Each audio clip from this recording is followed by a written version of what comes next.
Namaste, Namaskaram, Vanakkam.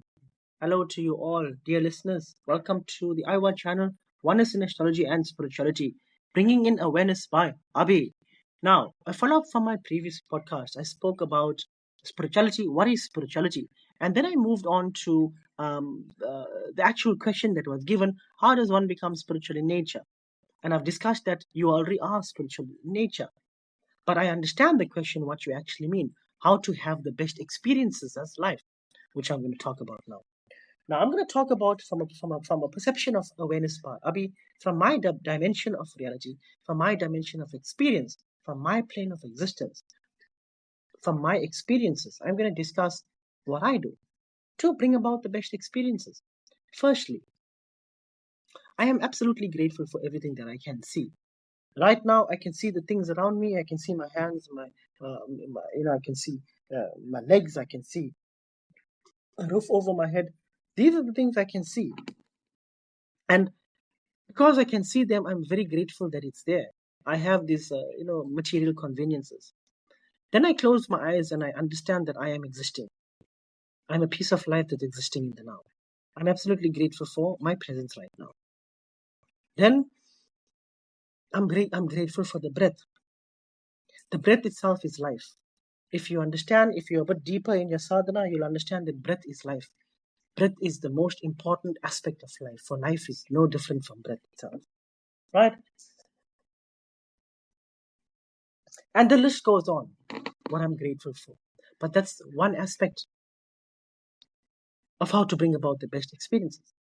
When you are grateful, you are shifting consciousness from a low dimension to a higher dimension. You are allowing yourself to see the things which you are grateful for, happy for. Already there's a shift in vibration. And then I train my mind not to focus on what has happened and not to focus on what is going to happen, but to allow my mind to focus only on the now, because only the now exists. And over a considerable period of time, you will be able to master this as well. Where when you see the mind going back in time, you bring it back here. When you see the mind going forward in time, you bring it back here. And when you become a master at this, you will realize that as a consequence of this, you're peaceful. As a consequence of peaceful, this is the best feeling that you can possibly be in, where you're in a state of nothingness. This is the Shiva, the absolute nothingness. And when nothing can harm you, what can harm you? Nothing can harm you. When the mind is filled with nothingness, what can harm your mind? What can make you anxious? Nothing. So a lot of you will think that um, ecstasy means the heightened state of experience, and you're blissing and you're eating fruit and you're dancing in heaven and all of that. It's not that. I can safely tell you, you're not dancing and eating a fruit which grows back in the tree immediately, and having wine, sipping on wine, and the cup gets fill up quickly because you're in heaven. That's not ecstasy. That is a misinterpretation or misunderstanding of what heaven is.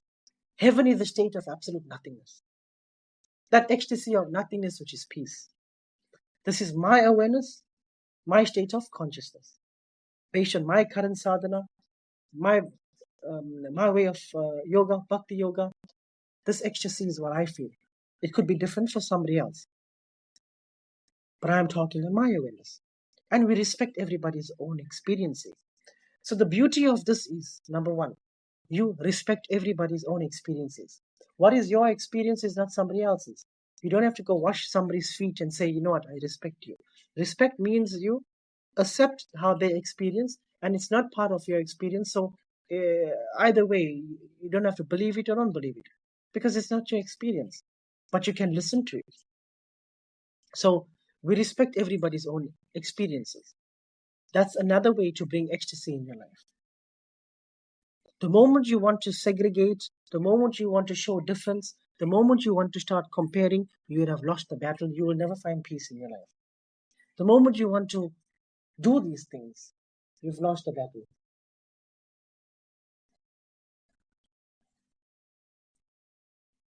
Also, what I do,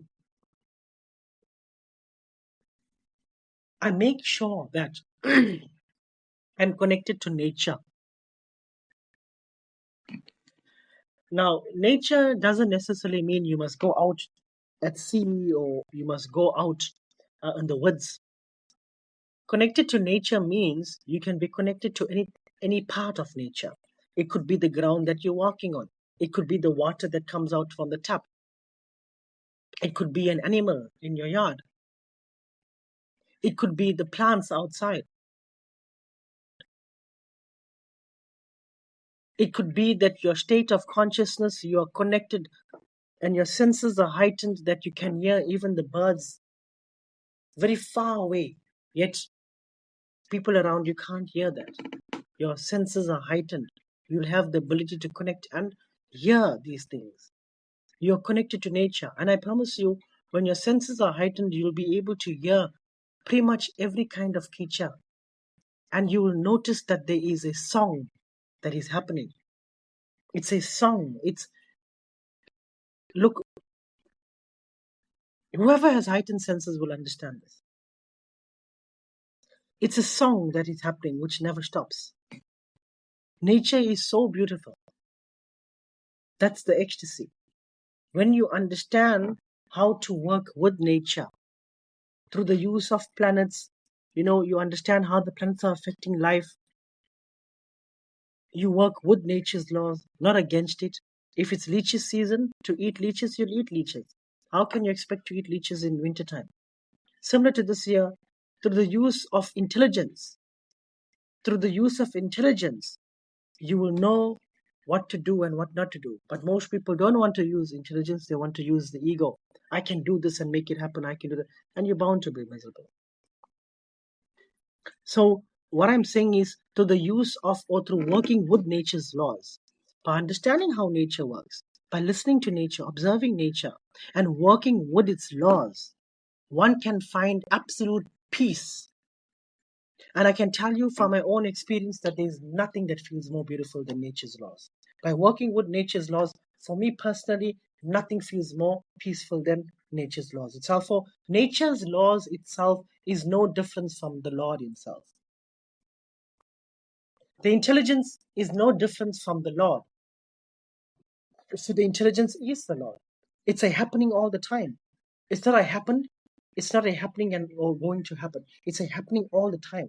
And all the time is only the now. The now is only present. So the now, which is the now, not the past, is intelligence behind this now. And that science, that super science is what I bow down to. I call nature's laws, which is a happening.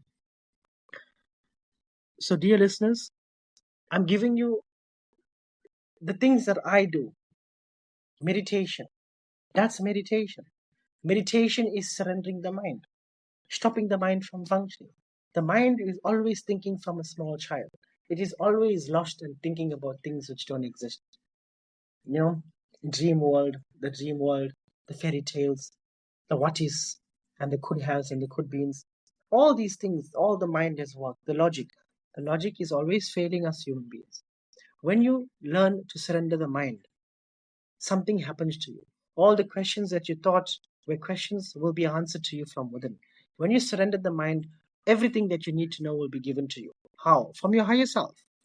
Because you can only reach your higher self through surrendering the mind.